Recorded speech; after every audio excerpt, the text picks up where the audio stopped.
बिस्मिल्लाहिर्रहमानिर्रहीम। अस्सलाम वालेकुम। अगर तो आपके पासपोर्ट के ऊपर ऐसी स्टैम्प जो है वो ऑफलोड की स्टैम्प FIA की तरफ से जो है वो लग गई है, तो अब आपने नेक्स्ट करना क्या है। बहुत ज़्यादा लोग जो है वो परेशान हो जाते हैं और मुझे मैसेजेस कर रहे होते हैं और बाकी दूसरे लोगों से भी इन्फॉर्मेशन ले रहे होते हैं कि अब हमने करना क्या है। हम तो अब बड़े परेशान हो गया, शायद हमारे ऊपर जो है वो 5 साल का बैन या 1 साल का बैन लग गया है, अब हमने दोबारा ट्रैवल करना कैसे है। तो आपने बिल्कुल भी परेशान नहीं होना। अगर तो ऑफलोड की स्टैम्प जो है वो आपके पासपोर्ट के ऊपर लग गई है, आपको ट्रैवल नहीं करने दिया गया, आपको ऑफलोड कर दिया गया है, तो आपको परेशान होने की बिल्कुल ज़रूरत नहीं है। आपने करना क्या है कि जहाँ से आपके ज़ाहिर इंसान को पता चल जाता है कि मुझसे जो गलती हुई है या मैं FIA या इमिग्रेशन के कुछ सवालात के जवाब नहीं दे सका या किसी ऐसी जगह पे कंफ्यूज हुआ हूँ या उन्होंने मेरी ड्रेसिंग को जज किया है या मेरी डॉक्यूमेंटेशन जो थी वो कंप्लीट नहीं थी, इनकम्प्लीट थी, कहाँ पे कोई गलती हुई है या कौन सी चीज़ इनकम्प्लीट थी, वो नेक्स्ट टाइम के लिए आपने उसको कंप्लीट करना है, पूरा करना है। आपने करना क्या है, अगर तो ऐसी स्टैम्प जो है वो आपके पासपोर्ट के ऊपर लगती है FIA की तरफ से ऑफलोड की स्टैम्प कि हम ये पैसेंजर जो है इसको ऑफलोड कर रहे हैं, मोस्टली जो है वो 99% रीज़न यही होती है कि डॉक्यूमेंट्स जो थे वो काफ़ी नहीं थे, यानी कि वो पूरे डॉक्यूमेंट्स आपने शो नहीं करवाए या वो मुतमिन नहीं हुए वो आपके डॉक्यूमेंट से, जिसकी वजह से आपको ऑफलोड किया गया। तो अब नेक्स्ट आपने करना क्या है, आप या तो वो वाला एयरपोर्ट या कोशिश करें कोई और दूसरा एयरपोर्ट जो है वो सिलेक्ट करें।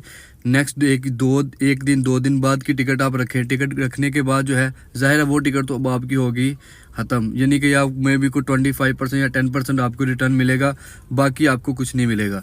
तो आपने करना क्या है कि आपने वो टिकट जो है वो तो ख़त्म होगी, नई टिकट करवानी है और 2 दिन का गैप डालना है और कोई भी नया एयरपोर्ट जो है वो सिलेक्ट करना है। आपकी नंबर 1 ड्रेसिंग जो है वो अच्छी होनी चाहिए, यानी कि आपने ड्रेसिंग वो अच्छी की हो, यानी कि लगे कि आप बिल्कुल पढ़े लिखे हैं और आप ज़ाहिर है इंटरनेशनल ट्रैवल जो है वो आप करने जा रहे हैं, तो आपकी ड्रेसिंग जो है वो बहुत मैटर करती है। आपका बॉडी लैंग्वेज, आपका बात करने का स्टाइल, आपकी डॉक्यूमेंटेशन, यानी कि अगर आपको वीज़ा मिला है, वीज़े में आपके कौन कौन से डॉक्यूमेंट्स हैं, सबसे नंबर 1 आपका ओरिजिनल पासपोर्ट, आपकी टिकट, ये 2 मोस्ट इंपॉर्टेंट डॉक्यूमेंट्स। इसके बाद आपका offer letter, contract letter, work permit, ये डॉक्यूमेंट्स होते हैं, क्योंकि ऑफ़र लेटर में ऑलमोस्ट 28 पेजेस जो है वो ऑफ़र लेटर के होते हैं, जिसमें आपका कॉन्ट्रैक्ट सारे डॉक्यूमेंट जो है वो उसके अंदर ऐड होते हैं।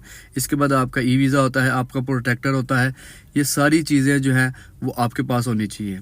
और नंबर 2, आपको पता होना चाहिए कि आप किस जगह पे जा रहे हैं, किस स्टेट में, UAE की किस स्टेट में जा रहे हैं या किस UAE के अलावा किस कंट्री में आप जो है वो ट्रैवल करने जा रहे हैं। वहाँ पर आपको पिक कौन करेगा, कहाँ पे आप स्टे करेंगे, वहाँ पे आपका ब्लड रिलेटिव क्या कौन सा है, उसके आपने कोशिश करें कि उसका वीज़ा वगैरह, उसका MLS ID या कुछ सपोर्टिंग डॉक्यूमेंट जो है वो लाजिम मंगवा लें।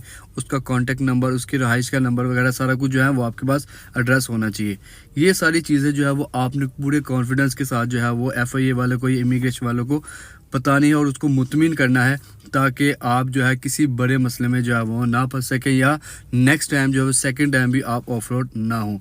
तो ये चीज़ें आपको बताने का मकसद यही है कि अगर ऐसा स्टैम्प जो है वो आपके पासपोर्ट के ऊपर लग जाती है, ऑफलोड की स्टैम्प लग जाती है, तो आपने परेशान नहीं होना कि आपके ऊपर साल 2 साल का या कुछ महीनों का बैन लग गया, ऐसा कुछ नहीं है। आप दोबारा भी ट्रैवल कर सकते हैं। वीडियो अच्छी लगी हो कमेंट में इसका फीडबैक ज़रूर दीजिएगा। जाते जाते इस चैनल को भी ज़रूर सब्सक्राइब कीजिएगा, ताकि आप लोगों के लिए ऐसी मज़ीद इन्फॉर्मेटिव वीडियोज़ बनाता रहूँ। तब तक के लिए इजाज़त दीजिए, अल्लाह के बाद।